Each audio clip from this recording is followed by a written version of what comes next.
How to recover Booking.com account. Open Booking.com application. If you have deactivated your account and if you want to recover your Booking.com account, all you have to do is log in to it.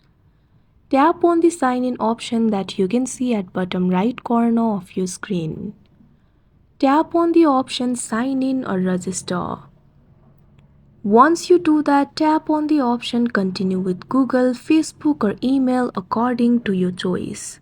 I'm just going to continue with email. Enter the email address of the account that you would like to recover. Tap on the option continue.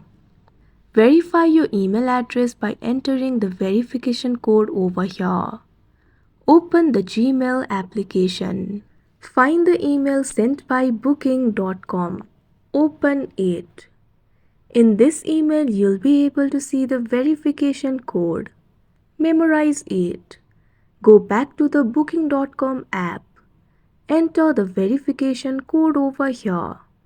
Tap on the option Verify Email. Now your account will be recovered and you'll be logged in to your account. Like this, you can recover Booking.com account. That's it for this video. Thank you for watching.